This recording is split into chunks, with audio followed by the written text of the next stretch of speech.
atau dengan perkataan lain orang yang malas di dalam hidupnya. Sebab orang yang tidak memiliki pekerjaan belum tentu malas, tapi kalau orang malas memang kada mau gawe ya. Jadi itu.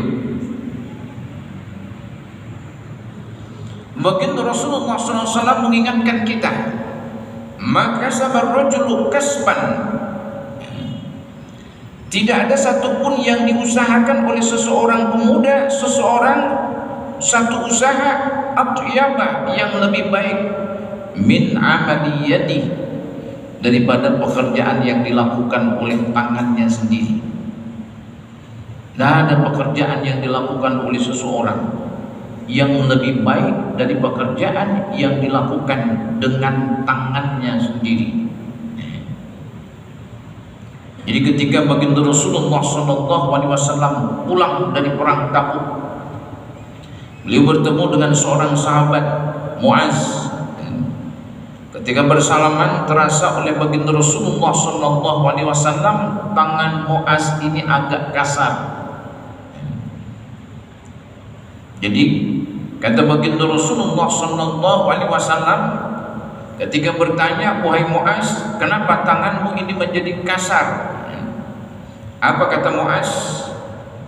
Wahai baginda Rasulullah SAW, dengan tanganku ini aku senantiasa mengolah tanah dan mengangkut air. Mendengar perkataan itu, apa yang dikerjakan oleh baginda Rasulullah SAW? Baginda Rasul mencium tangan Muaz. Seorang nabi yang agung dan mulia mencium tangan sahabat. Apa kata baginda Rasulullah SAW? Hadhihi yadun, tangan ini la tamassuhan nar abadan, takkan pernah disentuh oleh neraka untuk selama-lamanya. Di tangan orang yang bekerja di dalam hidupnya untuk mencari nafkah, bukan hanya sekedar mencukupi anak dan istrinya, tapi lebih daripada itu, dengan tangan itu dia mencari keridhaan Allah Subhanahu wa ta'ala. Kata baginda Rasul, tangan itu tidak akan pernah disentuh oleh api neraka untuk selama-lamanya. Dan kata baginda Rasul, tangan itulah yang disukai oleh Allah dan Rasulnya. Jadi jangan sampai kita di dalam hidup ini malas, pinginnya duduk santai, duit banyak. Kalaupun ada orang hari ini duduk santai, duit banyak, tetap dicintai oleh Allah tangan orang-orang yang bekerja keras di dalam hidupnya. Jadi setiap nilai keringat, setiap tetesan keringat yang keluar dari jasad seorang hamba, yang dengan keringat itu dia mencari keridhaan Allah Subhanahu wa ta'ala, boleh jadi keringat itu lebih tinggi nilainya daripada emas dan intan permata sekalipun. Sebab bagi Allah, duit berapapun jumlahnya tidak penting, tapi bagaimana seseorang berusaha untuk mendapatkan duit, itu yang lebih penting. Cara untuk mendapatkan sesuatu bagi Allah lebih penting daripada dia mendapatkan sesuatu. Ada orang narik becak seharian, tidak pernah tinggal sholat, tidak pernah tinggal ibadah, dapat duit berapa? Mungkin cuma 50.000 satu hari. Ada orang duduk manis, tinggal tanda tangan 200 juta. Mana yang disukai oleh Allah? Allah lebih cinta kepada orang yang narik becak seharian walaupun cuma dapat 50.000. Kenapa? Karena keringatnya yang dinilai oleh Allah, bukan hasilnya.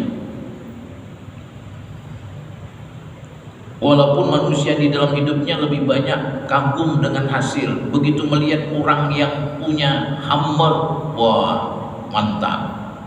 Enggak, belum tentu dicintai oleh Allah, apalagi pelit orangnya. Apalagi pelit orangnya, selesai dengan Hummer itu dilempar ke dalam neraka jahanam. Jadi di dalam hidup ini kan usah kita kagum dengan apapun yang dimiliki oleh orang lain, sebab pada tangan kita, pada diri kita ada kehebatan dan kemuliaan masing-masing di sisi Allah. carilah kemuliaan di sisi Allah dengan tangan dan diri kita sendiri. Tak usah kita pedulikan orang lain di dalam hidup.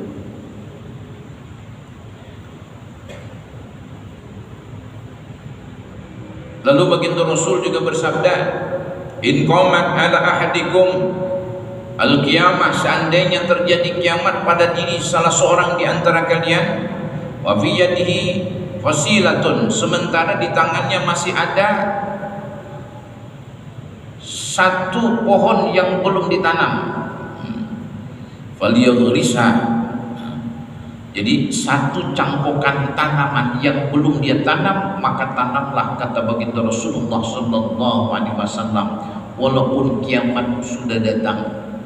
Itu artinya apa? Ungkapan demikian hebatnya manusia mendapatkan kedudukan di sisi Allah kalau dia mau bekerja. Sampai-sampai kata baginda Rasul, seandainya kiamat itu datang lalu di tangan kalian masih ada satu pohon cangkokan, tanamlah pohon tersebut.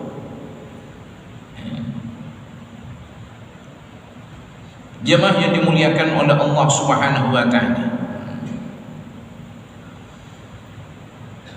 apa kata Sayyidina Ali? Jadi karena saking beliau tidak suka dengan orang yang santai dan bermalas-malasan, sampai-sampai apa kata Sayyidina Ali, laukanal faqru, seandainya kemiskinan itu rajulan, wujudnya itu adalah seorang laki-laki, laqataltuhu, aku akan tebas dia. Seandainya kefakiran itu, kata Sayyidina Ali, bentuk wujudnya adalah seorang laki-laki, laqataltuhu, akan bunuh dia. Ini anjuran untuk apa? Agar umat Nabi Muhammad ini menjadi orang kaya, tapi orang kaya yang tidak membutuhkan kekayaan. Itu bagus ya. Orang kaya yang tidak berhajat dengan kekayaan, dia berhajat kepada Tuhan, sebab Tuhan lebih kaya daripada kekayaan itu sendiri. Itu orang yang keren itu. Jemaah yang dimuliakan oleh Allah Subhanahu wa taala. Lalu apa sebab seseorang itu menjadi malas? Satu, karena dia senantiasa bergelimangan dengan dosa dan maksiat. Itu bikin malas.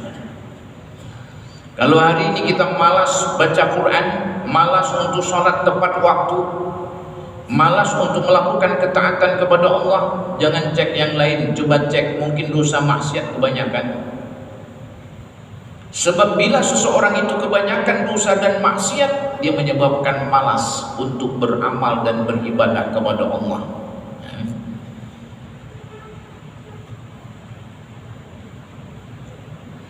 Padahal Allah menyebutkan di dalam Al-Quran, inna syaitana, sesungguhnya setan itu, lakum aduun, bagimu itu adalah musuh. Fattakhidhuhu aduwan, maka perlakukanlah dia, iblis laknatullah itu, sebagai musuh. Sebab iblis itu cenderung mengajak kita kepada jalan yang buruk. Santai, ujar iblis, kalau usah duduk majelis, santai aja, kamu warung kopi. Nyaman di warung kopi ini ada catur, papan catur, sambil nunggu isya. Kalau usah gini, kamu di majelis dengarkan ceramah sama aja, saban hari kayak itu juga diceramahi orang itu. Kita main catur aja, dapat sekali sekakmat lumayan. Nah, itu iblis. Jadi kalau kita tidak memperlakukan iblis sebagai musuh, maka kita akan terus, inna nafsa la ammaratun bisu, nafsu itu selalu cenderung kepada yang buruk. Kecuali nafsu yang dibimbing oleh Allah, itu lain lagi. Jadi kadang-kadang kita di dalam hidup ini suka meremehkan perbuatan dosa dan maksiat. Seseorang itu menjadi kufur kepada Allah bukan karena dosa dan maksiatnya, tapi seseorang itu menjadi kufur kepada Allah karena dia meremehkan perintah dan larangan Allah di dalam hidup.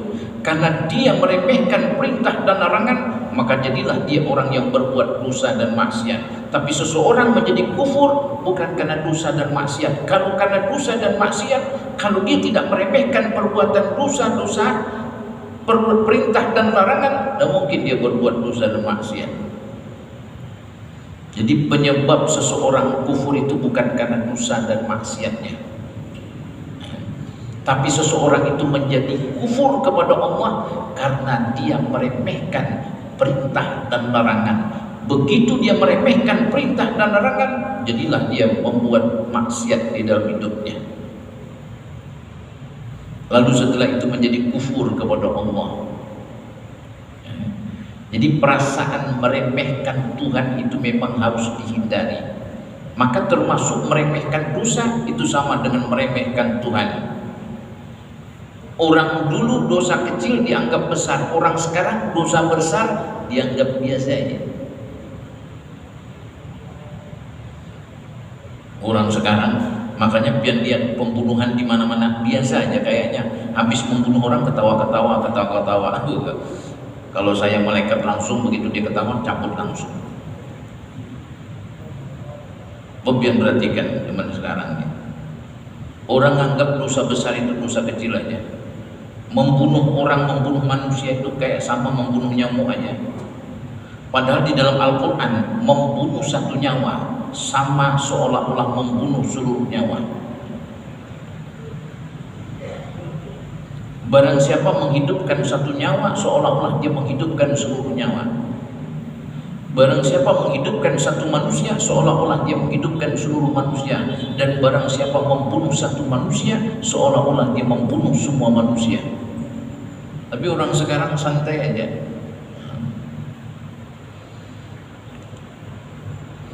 Jadi salah satu sebab lesu dan malas itu lantaran karena meremehkan ibadah dan ketaatan. Orang yang terus-menerus hidup dalam keadaan seperti ini akan mendapatkan kemurkaan daripada Allah Subhanahu wa taala. Apa salah satu bentuk kemurkaan Allah? Yang pertama, dilenyapkan daripada orang itu kemanisan iman. Dilenyapkan dari orang itu rasa manisnya iman. Orang yang rasanya manis iman sudah lenyap daripada dirinya, dia tidak akan pernah nikmat dengan sholat,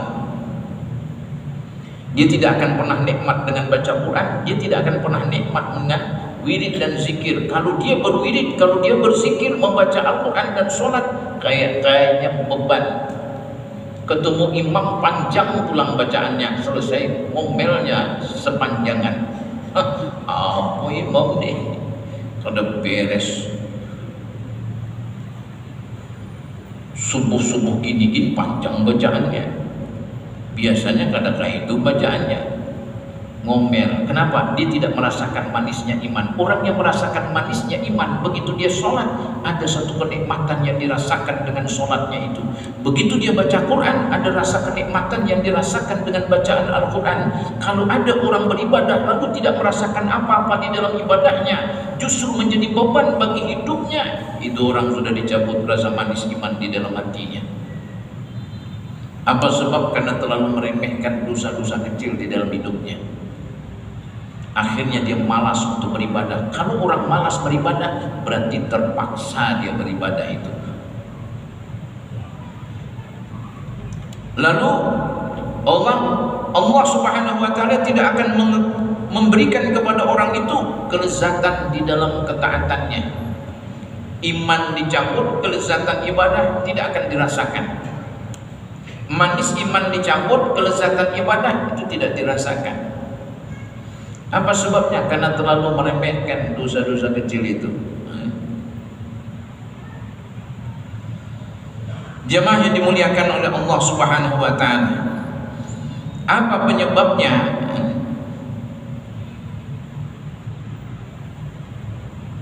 Di dalam Al-Quran Allah Subhanahu wa ta'ala menyebutkan, wa ma asabakum min musibatin fabima kasabat aydikum wa ya'fu an katsir. Apa saja yang menimpamu dalam bentuk keburukan itu karena dirimu sendiri, karena malas. Akhirnya menimpa apa? Menimpa dia di dalam sholat dan di dalam ibadah, dia tidak merasakan nikmat, kayaknya satu beban. Kalau perlu sholat itu kan usah, kalau perlu zakat itu kan usah, haji kan usah, santai aja. Makanya ada orang nggak perlu sholat lagi. Kenapa? Bayar lawan gurunya. Ini baru keren, nyaman. Ada pulang ajaran, gak usah sholat, gak usah yang lain, cukup berzakat aja, bersedekah aja, habis itu sudah selesai. Ini kenapa? Karena orang tidak paham dengan agamanya sendiri. Jemaah yang dimuliakan oleh Allah. Lalu kedua, penyebab orang malas kenapa? Tidak pernah paham tentang pentingnya satu amal dan ibadah itu. Jadi di dalam antara bentuk kelalaian seseorang karena dia lupa bahwa adalah seorang makhluk yang lemah sehingga dia butuh dengan Allah. Ibadah ini untuk mendapatkan pertolongan Allah. Iyyaka na'budu wa iyyaka nasta'in. Kepada Engkau kami menyembah dan kepada Engkau kami mohon pertolongan. Sembah Allah, ibadah kepada Allah untuk mendapatkan pertolongan Allah. Orang kalau tidak menyembah Allah, dari mana datang pertolongan Allah? Intan surullah yang surukum, kalau kau tolong agama Allah, kalau engkau beribadah dengan baik untuk meninggikan kalimat Allah, kalau engkau melakukan sesuatu yang baik untuk memuliakan agama Allah, kalau engkau mengagungkan syiar-syiar agama Allah, maka Allah akan tolong engkau di dalam kehidupan. Nah, kita dapat pertolongan tanpa kita melakukan sesuatu. Di mana ada orang dapat gaji tanpa bekerja? Kalau ada, saya ingin masuk. Adalah perusahaan kalau usah pegawai dapat gaji. Di perusahaan kan ada. Artinya apa? Kalau kita tidak beribadah, dari mana kita mendapatkan pertolongan Allah? Kalau kita ingin mendapatkan pertolongan Allah, maka beribadahlah kepada Allah. Semakin banyak pertolongan yang kita inginkan, maka semakin banyaklah kita harus beribadah kepada Allah. Walaupun tujuan hakikat kita beribadah bukan untuk mendapatkan pertolongan Allah. Tapi ketika seorang hamba sudah beribadah dengan benar kepada Allah, Allah pasti tolong dia. Tidak mungkin disia-siakan. Tidak mungkin akan disia-siakan oleh Allah Subhanahu wa ta'ala.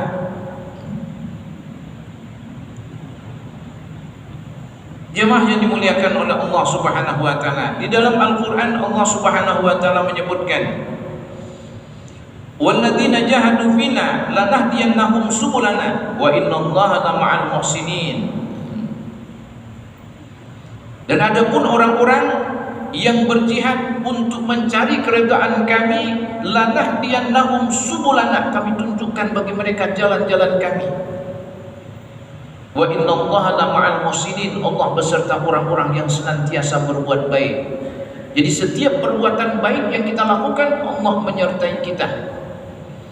Tapi siapa-siapa yang melakukan berjihad di jalan Allah, bersungguh-sungguh untuk menegakkan kalimat Allah, maka kata Allah, lanahdiyannahum subulana, kami tunjukkan jalan-jalan kami. Jalan yang mana? Ini yang kita cari di dalam kehidupan. Ihdinas siratal mustaqim, tunjuki kami jalan yang lurus. Jalan-jalan Allah yang Allah arahkan kepada hamba, dia pasti lurus. Dan jalan itu pasti sampai kepada Allah. Jalan yang lurus adalah jalan yang dia ketika berjalan seorang hamba pada jalan itu, maka akan sampai kepada Allah Subhanahu wa ta'ala. Kita semua akan mencari jalan menuju Allah. Kita ini kan berjalan untuk menuju Allah Subhanahu wa ta'ala. Adapun dunia, enggak, dunia itu bukan tempat kita. Celaka orang yang sibuk pagi, siang dan malam untuk membaguskan urusan dunia, padahal dunia bukan tempatnya. Kenapa tempat orang kita baguskan, tempat kita sorangan karena kita bagusi?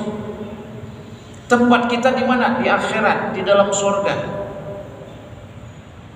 Dan kita hari ini sedang berjalan untuk menuju tempat kita.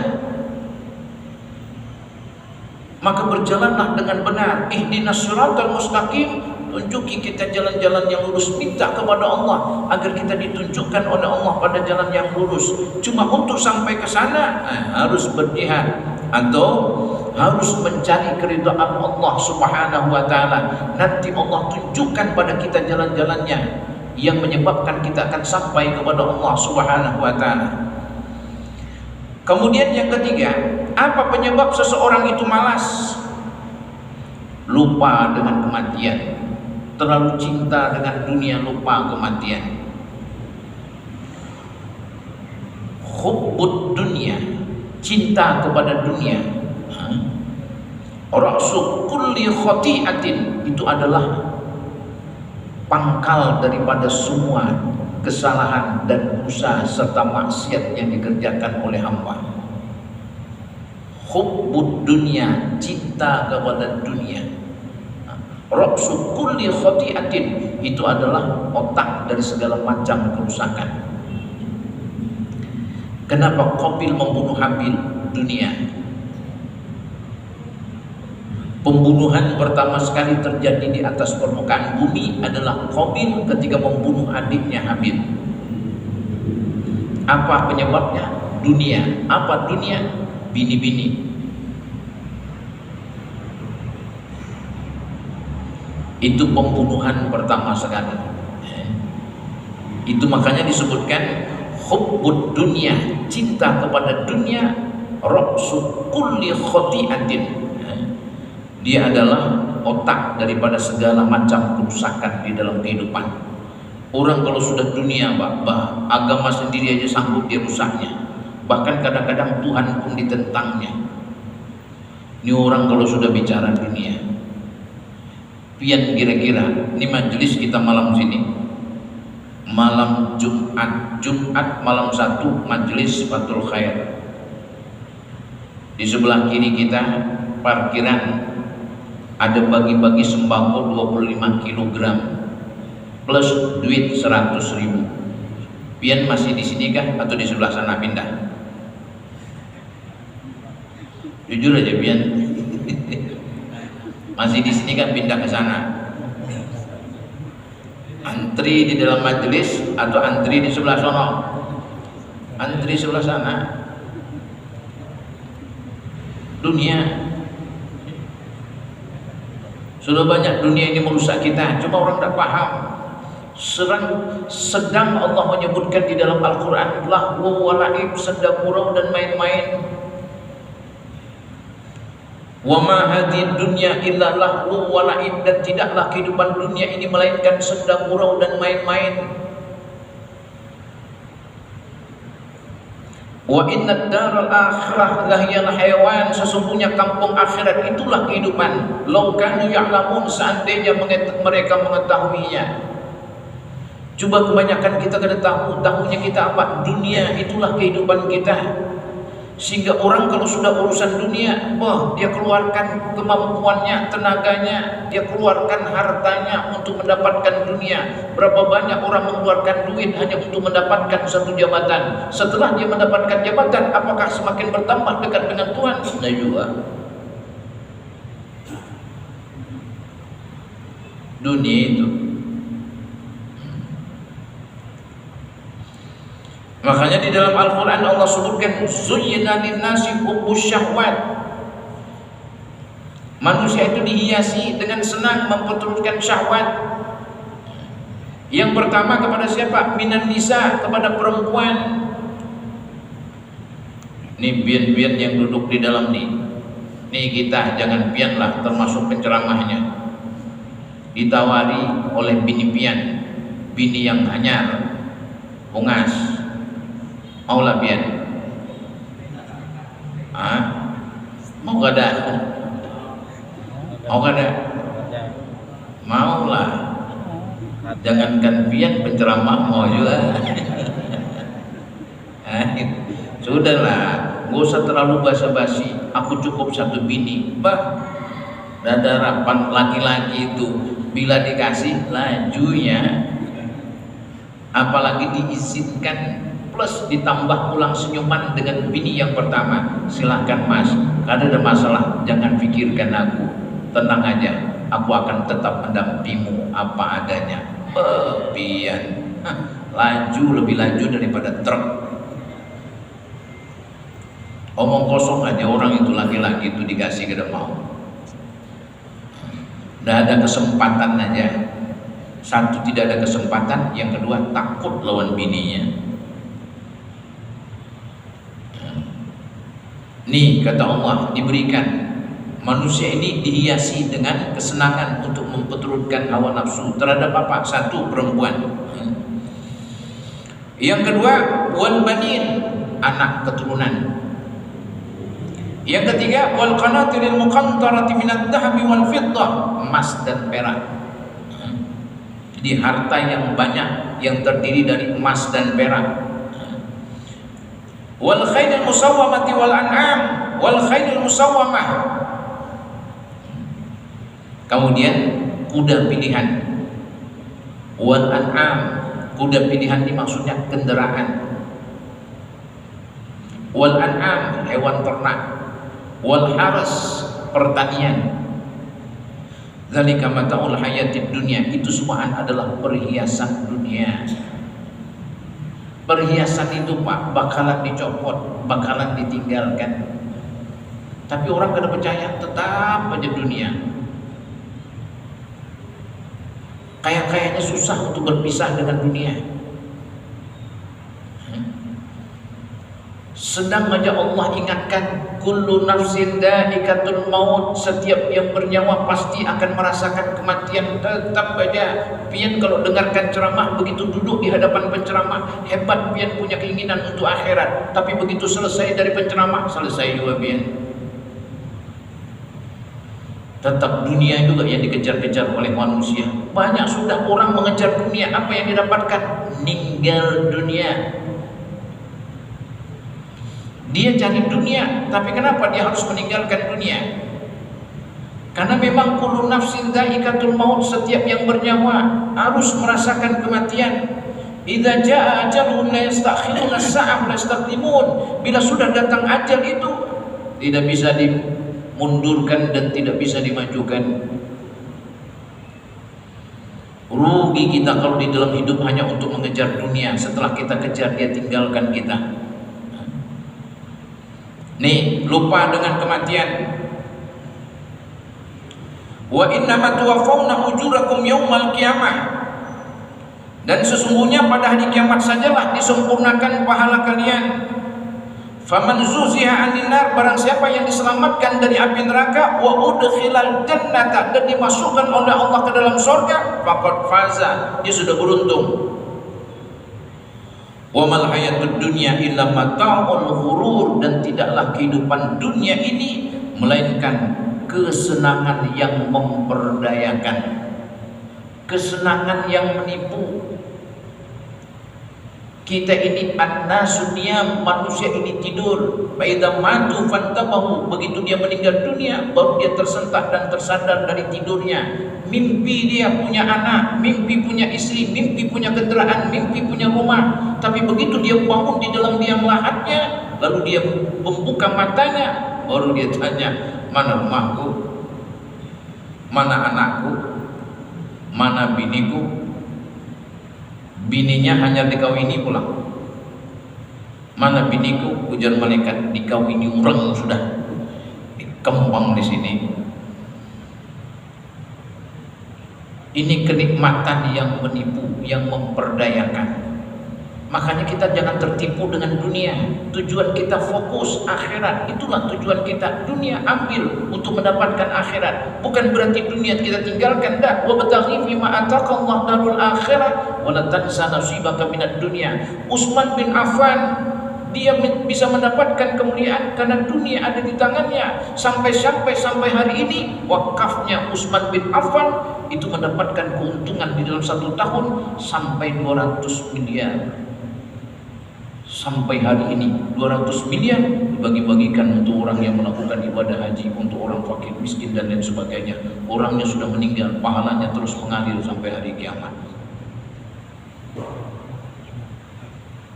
Aku miskin aja gitu, udah usah kaya-kaya. Bah, miskin biar menolong siapa? Kemudian yang keempat apa?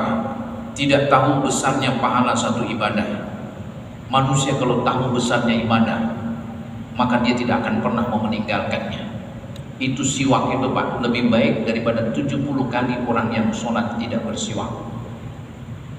Pian kalau tahu 70 pian sholat isya tidak bersiwak dengan pian sholat isya bersiwak, maka orang yang sholat isya bersiwak 70 kali dia sudah sholat, pian masih sekali aja. Terbagus bersiwak atau terbagus kada? Tapi pian bawa siwak kada. Ada. Apa artinya pian tahu tapi tidak melaksanakan? Kalau begitu bagaimana? Pian bawa siwak besok, siwak, kayu siwak, jangan pakai kayu ulin. Darah-darah pian. Jujur ini. Itu kalau orang tahu, makanya dia tidak meninggalkan. Makanya hidup dengan sunnah pasti mulia. Siapa yang hidup dengan sunnah Rasul, satu dia praktek, satu praktek, orang itu pasti mulia. Semua yang berhubungan dengan baginda Rasul pasti mulia. Makanya jangan tidak dihubungkan. Apa yang dihubungkan? Perbuatan kita dihubungkan dengan perbuatan baginda Rasul kalau kita ingin mulia. Kemudian yang terakhir apa? Berlebih-lebihan di dalam hal yang mudah. Ini yang menyebabkan kita malas.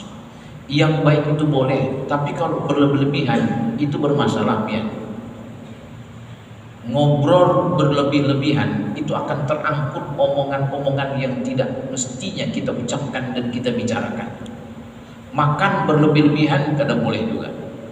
Minum berlebih-lebihan tidak boleh juga. Tidur berlebih-lebihan tidak boleh juga. Mau unjun berlebih-lebihan tidak boleh juga. Jujur ini. Unjun silahkan, bercatur silahkan. Susah juga dilarang. Cuma kita harus paham, min husni islamil mar'i tarku ma la ya'nihi. Tanda Islam seseorang itu bagus, dia tinggalkan apa-apa yang tidak bermanfaat untuknya. Ini mau unjun Pak Ustaz bermanfaat. Kenapa? Bila ada duit aku mau unjun Pak Ustaz. Oh ya, jujur itu. Lanjutkan. Ada aja alasannya itu. Jujur juga.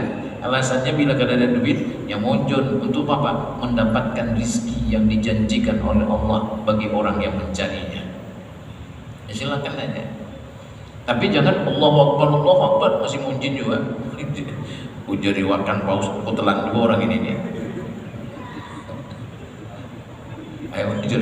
Iwak itu bertasbih kepada Allah. Yang muncul kada bertasbih bujur-bujur. Amun itu iwak itu bisa menelan, ditelannya memang di situ. Ujari waqaf wajib bertasbih lawan Allah. Yusabbihu lahu ma fis samawati wa ma fil ardh. Bertasbih kepada Allah apa yang ada di langit dan bumi, sampai ikan di dalam lautan pun bertasbih kepada Allah. Cuma kita tidak tahu bagaimana tasbihnya mereka. Kalau kita subhanallah, subhanallah, pernahlah pian mendengar iwak subhanallah, subhanallah. Ada kalau cuma Allah ilhamkan untuk bertasbihnya. Cuma dia bertasbih kepada Allah. Makanya kita ini jadi hamba, jangan tidak bertasbih kepada Allah. Jemaah yang dimuliakan oleh Allah Subhanahu wa taala, itu beberapa hal yang kita sampaikan pada kali pertemuan ini. Mudah-mudahan ada manfaatnya, mudah-mudahan Allah berikan keberkahan di dalam hidup kita, diluaskan rizki kita, dipanjangkan umur, ditambahkan keimanan dan ketakwaan. Mudah-mudahan kita senantiasa menjadi orang-orang yang senantiasa beribadah kepada Allah Subhanahu wa taala dengan sebaik-baiknya. Hilangkan rasa malas, karena rasa malas ini menyebabkan kita tidak akan sampai kepada keridhaan Allah Subhanahu wa taala. Bila Allah sudah redha, pasti kita akan dimasukkan ke dalam surganya. Maka carilah keridhaan Allah agar kita mendapatkan keberkahan di dalam hidup dunia dan akhirat. Ini saja yang bisa disampaikan pada kali pertemuan ini. Mudah-mudahan ada manfaatnya. Al-Fatihah. Iya kan Allah ini kata saya salatu mustaqim salatu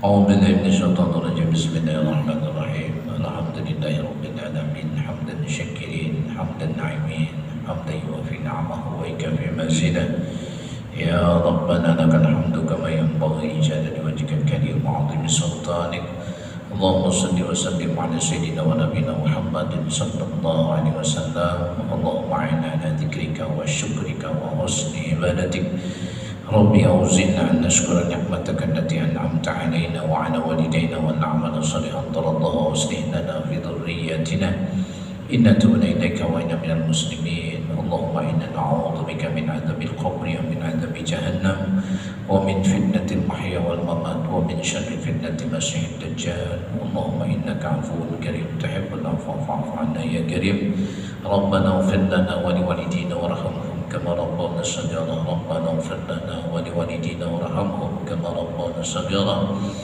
ربنا اغفر لنا ولوالدينا وارحمهم كما ربونا صغيرا ربنا آمنا فاغفر لنا وارحمنا وأنت خير الراحمين ربنا آتنا في الدنيا حسنة وفي الآخرة حسنة وقنا عذاب النار سبحان ربك رب العزة عما يصفون وسلام على المرسلين والحمد لله رب